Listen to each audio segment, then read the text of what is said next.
May mga kaibigan akong pinagkwentuhan ko that today is a very special day dahil kako mag-host ako sa first ever Marriage and Family Summit. Naku, siguradong may taga-Bausi doon, sabi ng ibang kaibigan ko. Sigurado yan. Si Rerol, itanong mo nga sa discussion dyan sa summit, kung ang divine law is balance and fair, may Bausi, kailan daw magkakaroon ng VAM? VAM. Violence against men. Yes. Mayroon po. Kasi anya may Bausi na. By the way, ilan ba mga lalaki nandito? Hindi ba? Sige, silent na muna tayo, mas marami sila.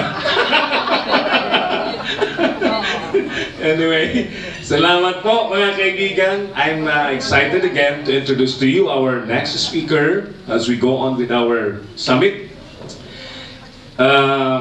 He's a graduate of biology from Pamantasan ng lungsod ng Manila. He got his diploma in labor from the University of the Philippines, Diliman. And he studied the Bachelor of Laws from Philippine Christian University. He is a litigating counsel, handling maraming expertise, sir. Real estate, ito maraming pera dito. Criminal law and labor cases. Currently, he is the corporate secretary of the Hong Kong-based fintech company. And he's now with 15 years of experience in human resource and is certified in United Kingdom in Australia. Ladies and gentlemen, I'd like to present to you and to give you our next speaker, the General Law Practitioner of the BCIDP Law Office from PCU School of Law, Attorney Ernest Ryan MONGE.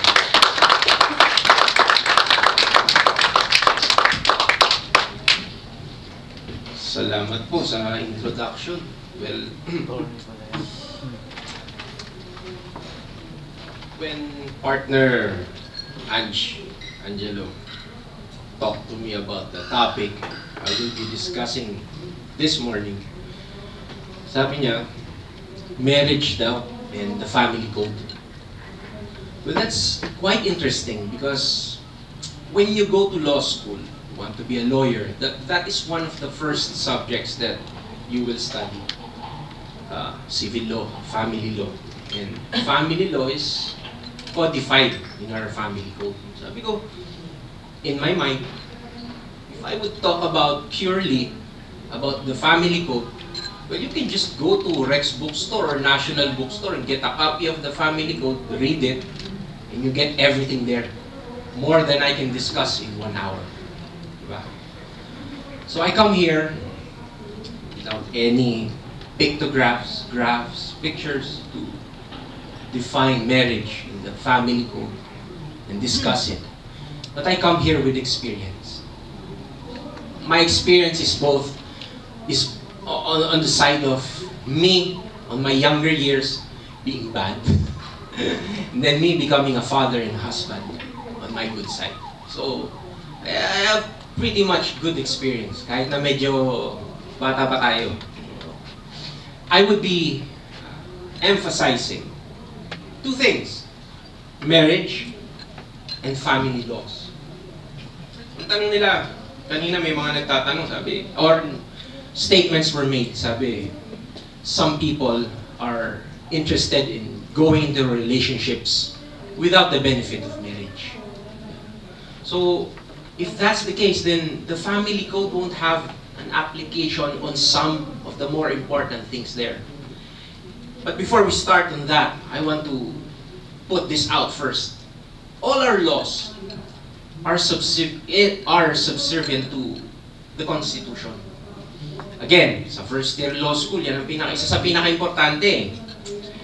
When my professor, Joaquin Bernas, RIP, is my teacher, sabi ko, pag pinasa ko to si Joaquin Bernas, ibig sabihin magaling ako, magiging abogado ako. Kasi siya yung sumulat ng Constitution 1987. So how can you say na hindi ako pwede maging abogado? So I have to pass this. So everything that he said, I regurgitated it. I tried to absorb it. And one of the important things na natutunan ko sa kanya is that when studying the law, it is not just important that you know the black letter, what is written in the law. You must understand the convictions, the reasons behind, the intent. Importante yun. Diba? In the realm of raising families, dumanla tayo sa pagkabata. Our parents would have a law. Sabi, pag hapon, matulog ka. Sabi, matulog eh. Maraming palabas. O kaya yung mga kalaro ko, habang hapon, dun sila naglalaro. Ba't ako matutulog? Diba? Some kids would respond to that immediately, susunod. Some kids, kailangan pang paluin. Diba? Or takutin. Sabi, may kilala akong pulis or merong mumu dyan sa pag di ka natulog or something like that. Diba? But the law in that instance, in that situation is matulog ka. But the kid na medyo nag-iisip, sabihin, bakit? Hindi mo ako inaantok. Diba? Which is reasonable. That's logical. Why would I sleep? Hindi naman ako inaantok. Diba? That's the same question also ng isang estudyante ni Bishop Gaylord, sabi, huwag mo akong tuturuan, hindi ikaw nagpapakain sa akin. Diba? But that is also a source of, that answer can be sourced from ignorance. Una, on the part of the parent, and secondly, on the part of the kid. Why parent? Because you gave a law without giving a reason why you have to impose that. Ba't kailangan matulog? Some smart parents would say, kailangan mo matulog kasi hindi ka lalaki. Which is true. Diba? We need sleep to develop as kids. If a child understands that, susunod yan. Diba? So in the study of law, particularly in family laws, we need to understand the reason. Yung intent. Diba? Hindi pwedeng dahil nakasulat lang dyan, sunod. Merong susunod dyan, nakasulat kasi batas. Diba? Merong susunod dyan kasi natatakot kasi may penalty, baka makulong, or something like that. Meron. Pero merong wais. Ba't ako susunod? Gusto ko lang naman, anak. Ba't ako susunod? Gusto ko eh. Masaya naman kami. Hindi man kami nag-aaway. Maganda yung namin, relasyon namin. In fact, 10 years na kaming living in. No benefit of marriage, pero okay kami. Yung iba dyan, 2 years pa lang kasal, hiwalay na. They will give those logical answers to you. And you must be prepared. As a lawyer, that's my duty to give an explanation on those things. I'm not saying that other lawyers don't do that, but in my case, if I handle a case, I look at that perspective first. What can I give to my client to understand why the laws are there? Kasi nga, sabi din kanina, may mga tao kasi, pag tinignan ng batas, rights lang ang tinitingnan. Diba? Ano ba makukuha ko dyan? Ano ba mapapala ko dyan? Ano ba yung porsyento ko dyan? Something like that. Without really understanding what is the intent of the law. Now we come to the word marriage. Bakit ba may marriage? Eh, pwede pala yung 10 years living in. Walang problema, hindi nag-aaway. 10 anak, napag-aral lahat. Tapos may ganun eh. Di ba? So how can you say this is important? Tapos ito important pa. Di ba? The reason comes to this question. At itong question na ito, naisip ko lang ito, nag-drive ako papunta rito eh. Gusto kong itanong eh. Sabi ko, baka yung professor ko nun sa persons and family relations, hindi rin masagot eh. Pero gusto ko itanong sa inyo, by raising your hands na. Pag kinakasal ba ang isang tao, pag nagkakasal ba, when a wedding ceremony or rite is conducted, ilan ba ang pwedeng ikasal? Isang wedding. Letter A. Dalawa. Letter B. Philippine setting to ha, hindi to sa United States or some other country. Philippine setting. Letter A, dalawa. Letter B, tatlo. Letter C,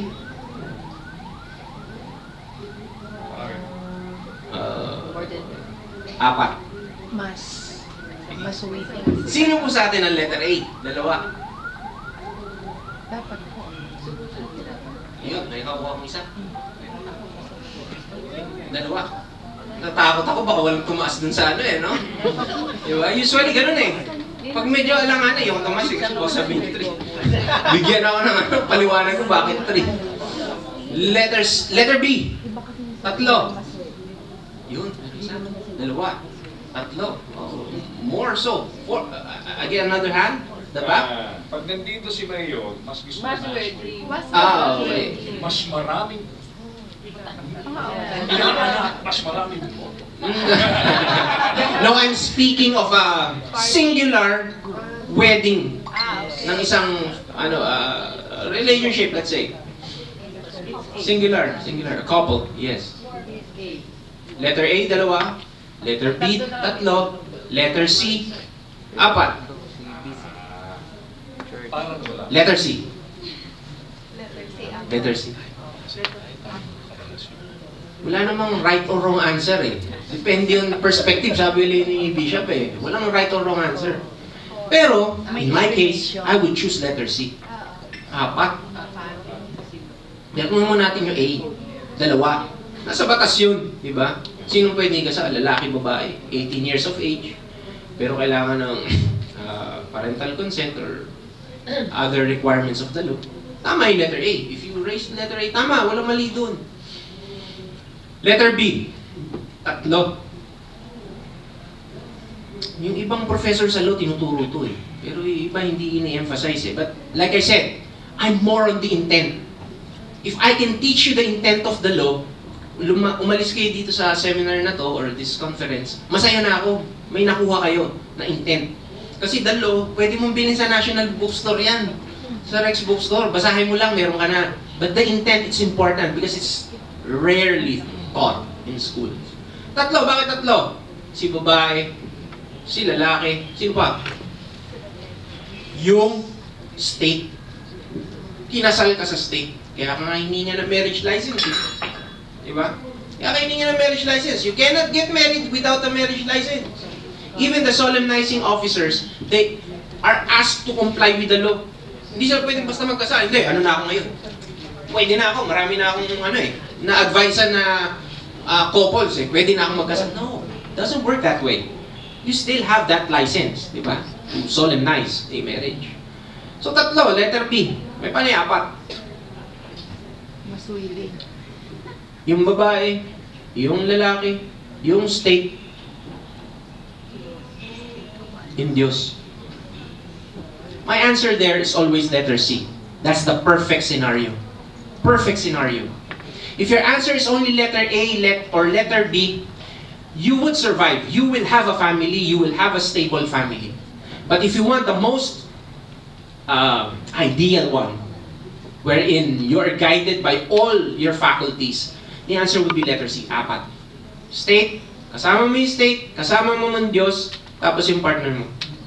Now, the next question would be, anong importansya nga ng marriage eh? Yun nga gusto naming malaman. Diba? Bakit ba marriage? Like I said, I will pull my reasonings from the intent. Dun sa sinabi ko na 4 kasama ang Diyos, you will go back to Genesis 1:28. Nag-quote ako ng Bible verse. Sabi doon, humayo kayo magpakarami. Humayo kayo magpakarami. And the marriage has something to do with that. Why is marriage important and why does the law says lalaki lang, babae? Bakit? For procreation. Humayo kayo magpakarami. Dadami ka ba kung pareho kayong lalaki? Dadami ba kayo pag pareho kayong babae? Some scholars abroad say that if we promote same-sex marriage, that would be the beginning of a dying populace. Wala mag-aanak eh. Tingnan mo yung Japan, walang gustong mag-asawa, walang gustong mag-anak. They're dying populace. Germany, the same. But they have all the benefits of what? Financial stability, education, everything. They have everything. But they don't have that matter, which is family, growing a family, blessed by marriage. So marriage is important because of the primordial reason. Kailangan dumami.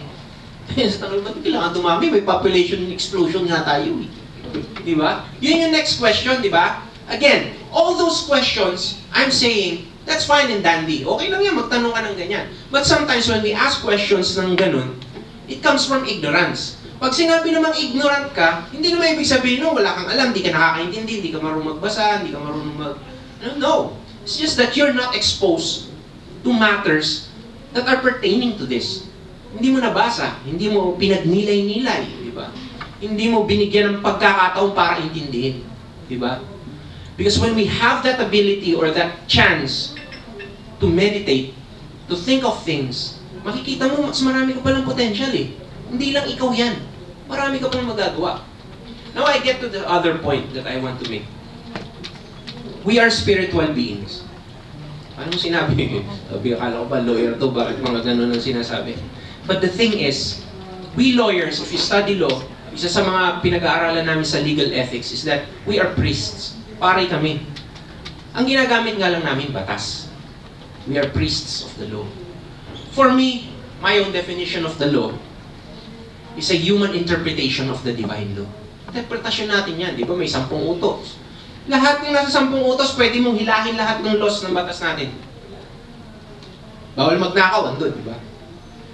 Bawal mang tap ng kuryente sa kapitbahay. Nakaw yun, di ba? Pilferage, di ba? Pasok pa rin. Sabi ka kahit anong batas, sasakto doon sa 10 utos. Di ba? Pakiapit ka, kunin mo yung ari-arian ng kapitbahay mo. Di ba? What else? Sabihin mo, politiko ka, sabihin mo, tutulungan ko lahat ng mahihirap. Di ba? Pasok, di ba? Huwag kang magsisinungaling, di ba? Daw siya na-try. Pasok eh! Di ba? Pasok eh. We are all spiritual beings. So, it's important to understand that. Bakit? Kasi, most of the ills of this world comes from that, not understanding that we are also spiritual beings. Ang iniisip lang kasi natin physical eh. Diba? Mostly. Sabi sa 2 Corinthians, anything that can be seen is temporary. Kung sabi din doon sa Little Prince, diba? Everything that is essential is invisible to the naked eye. Ibig sabihin, you have to grasp that concept na spiritual being ka. Kung meron kang physical, meron ka rin spiritual, paano yun? Yun naman next na tanong eh. Paano naman yun? Kung may physical ka, di ba? You start as nursery, kinder, grade 1. What do? You study, di ba? Aral ka ng ABC, abacada, arithmetic, then you go to algebra, geometry, calculus, integral calculus. Patas ang patas, di ba? You're trying to develop your physical, intellectual capacities. Magiging doktor ka, maging abogado ka, maging secretary ka ng government official, or maging accountant ka, maging engineer ka. You have to study for that. You have to sacrifice for that. Diba? You have to sacrifice for that. You cannot reach your goal without sacrifice. It's very, very difficult. But the thing is, what you developed is just one side of yourself. The physical side. Iniisip mo, ano naman ako? Well-educated naman ako. So dapat, yung pamilya ko, mga anak ko, maintindihan ka agad kung ano yung iniisip ko. Pag sinabi ko sa ng bawal to, gagawin nila bawal. Pag sinabi kong mali to, gagawin nila mali. The answer to that is not always yes. Hindi dahil edukado ka, hindi dahil kagalang-galang kayo mga anak mo, magiging ganun din automatically. I'll give you a concrete example. Sabi ko, di ba, pag pumunta ko rito, what I have are experiences, not graphics. I have one client. Yung anak niya, gagraduate ng high school, valedictorian. May sariling banda, tumutugtog, magaling. Nagtatambol, debater. Lahat ng quiz ng school nila, siya ang pinapadala. In short, matalino. Not only that, pag nakikita ko pa yun, pupunta ako sa kanila, nakikita ko nagwawalis yung bata. Nagwawalis yung mga nalalaglag na dahon, ganyan. Tapos siya na rin mismo ang naglalagay sa basurahan. Naglilinis, nagpupunas ng ano. Saan ka nakakita ng bata ngayon na ganun? Diba? Okay lang yun. Halimbawa sabihin mo, middle class or mahirap, normal. Ikaw gagawa nun. Hindi sila normal eh. Mayaman eh. Mayaman, matalino, masipag, magalang sa mga magulang. Pag kinausap mo, po, ma'am, opo. Perfect, di ba? Perfect, di ba? Ano masasabi mo doon?